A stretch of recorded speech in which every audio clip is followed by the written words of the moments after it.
inject it straight into my veins. This is one of those moments you were there to witness live. It was a moment of pure bliss, a moment to release all the odds, all the pains, all the emotions that has been built up for a long time. It was incredibly. It was a crowning moment, a moment whereby the fan base, the players, the entire institution of Arsenal were absolutely won. This was a game, a season defining game, in the sense that a lot of things that could have gone wrong were wrong in this game. We started off brightly, playing between the lines, Partey to Saka, Saka to Odegaard, to Martinelli, getting into their box, attacking, trying to press them and force them to play the way we wanted to. But Marcus Rashford, he pulled a rabbit out of the hat. What a goal. What an incredible goal. That is a goal that should win a football game. But we would forget about the goal now because Arsenal were able to dig deep and were able to show our class. What happened after Marcus Rashford goal? The fans, they rose up, they clapped, they pushed the team. Why? Because they trust the team. They know win, lose, or draw, the effort is 100%. This wasn't a team of Arsenal's past where we're not sure. We're not sure about their commitment. We're not sure about their desire to win. We're not sure about their talent. We were 100% sure that we're going to get a reaction from these players. We're 100% sure of how we're going to play. We know we're going to get the ball from our goalkeeper to our defenders, our centre back, split, get Partey in the middle, get the ball to Partey to either Zinchenko or Granit Xhaka to the left wingers. We build up constantly. We do the same structured pattern over and over and over again, and we'll press teams relentlessly. Relentless pressing. I don't care about Manchester City. I don't care if they win, lose, or draw. I go to Arsenal's game now. I watch our games going in 100% home or away that we're going to win. That is a team that is ready to be crowned the Premier League champions. That is a team with character. When Zinchenko was asked after the game, he said, I came into the dressing room and I said, guys, we're not doing this top three thing. We're looking to win the title. That is elite mentality. The sole purpose of elite sport is to win. Win and compete. You can't win everything, but at the very least, compete. And we are back. No, we are truly back at the top table. We are here to win. We are here to compete. And come on Friday in the FA Cup, we're going to be competing. I don't know the team Arteta is going to put out there, but we have absolute faith in Mikel Arteta. He has brought in players, the profile of players that he knows is going to fit what he's trying to do. I've loved Kieran Tierney. He's been one of Arsenal's best players the last few years. He's been one of the best left backs in the Premier League the last few years.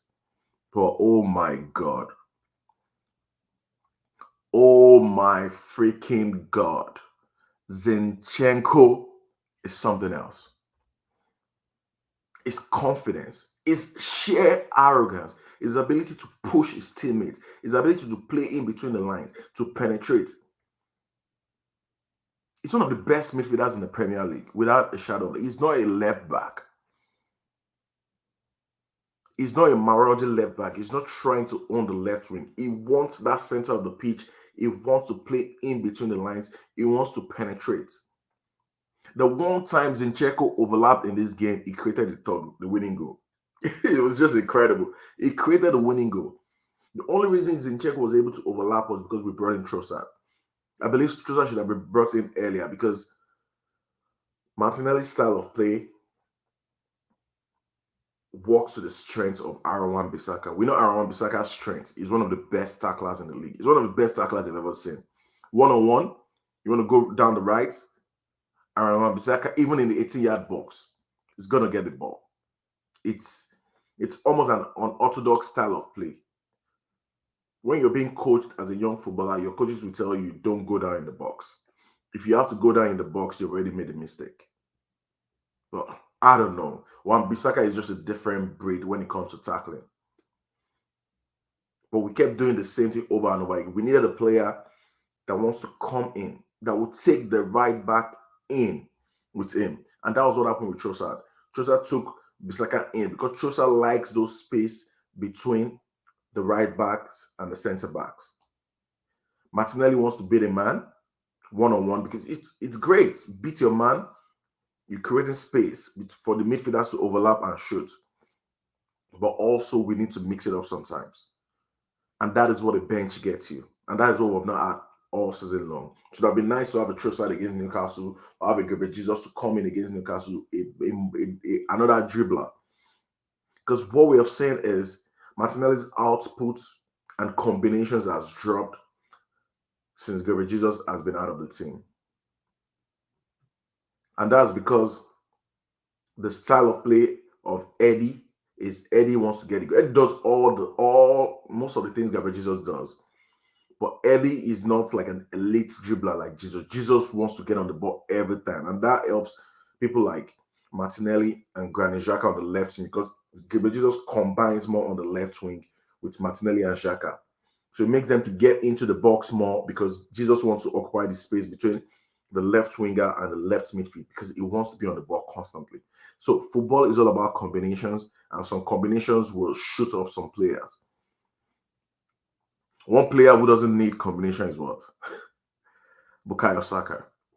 The best right winger in Europe. I don't know. Who is better?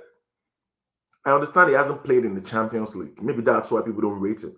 He is the best right winger in the league. He is the best right winger in the world right now. He's just incredible. He is absolutely incredible in what he does. One-on-one, you're dead. You're dead. If Bukayo Saka faces you as a defender, one-on-one, I don't care if you're center back, I don't care if you're left back. You're dead. You're gone. He's scary. He's strong like a fox. He's just incredible. He's essentially a midfielder with pace because he understands the game. He reads the game. He knows when to give you the pass. He will know when to delay the pass, when to hold on to the ball, when to shield the ball. It's absolutely incredible. He's an incredible football player. And we need to decide on a very nice contract for him. He's been our best player for the last few years. Give him a very good contract. People like Foden and Mason Mount and all these guys are on 200,000 plus per week. We're talking about Saka. He should be in the running for PFA Player of the Year. Absolutely incredible. He's the best player on our team. That's the truth. And he's producing the output now for the last 2 years. The numbers are coming up more and more every time. Just look at the goal he scored. Shimmy, goal. Shimmy, goal. He could have scored 2 goals in like 10 minutes. He's a creator, he's a good passer of the ball, great crosser of the ball, decent goal scorer. The goals are coming in leaps and bounds. And he's a team player. And he's a killer. Don't let a smile deceive you. Don't let that boyish look deceive you. Bukayo Saka is a killer on the field. And the man of the moment, the man we shouldn't forget, Eddie Nketiah. I know Ateta has always raved about Eddie, saying he's the best finisher at the club. But he's never had the opportunity. There's always somebody ahead of him. Quite rightly, he was given his chance at the tail end of last season, and he proved that he can do it. But What surprised us was during the summer when I saw Eddie live, right, in the United States. And oh my God, he was ripped. I saw him took off his jersey. He was absolutely ripped. I'm like, what is going on here? Like within the space of 6 months, what does this guy? Not even 6 months, 3, 4 months. His physique was bulk. I'm like, maybe, just maybe, this guy is ready for Premier League football. And what are we saying now? He's bouncing off players. Doesn't care. Who are you? Lisandro Martinez. No, I bounce off you. Rafael Varane, two of the best centre backs in the Premier League, arguably. He's bouncing off them, walking the channels. It seems that every game, after every game, it gets better. After every game, it gets better. It might be new. It might be the new Ian Wright. That is a £50 million striker right there that Arteta has saved Arsenal from buying. Because if Eddie can produce at this rate, he's been playing really good. I just wanted him to have a moment in a big game where we can say, this is Eddie's moment. Right now, this is Eddie's moment. And when Gabriel Jesus comes back, he's going to have to fight for the shirt. Because Eddie is doing like 50% of what Gabriel does, because Gabriel Jesus is just the best presser of the ball in the world. But he's also delivering goals. Goals that we can't categorically say Gabriel is going to score, because he's not going to be there. Gabriel is going to be somewhere else. Eddie has that instinct of an elite goal scorer, the fox in the box. He has a smell. He smells the goal. We love you, Eddie. Call me. Call me, Eddie. Call me, my brother. And without further ado, that would just be my piece for today. I'm just absolutely glad. I'm happy the vision that I saw with Mikel when he came in is coming into fruition. I'm happy Arsenal didn't fire him at his lowest moment. I'm just happy we might have a generational manager on our hands, and we're here to seize the moment. We're coming on Friday to the Etihad, and we're gonna do the job once again.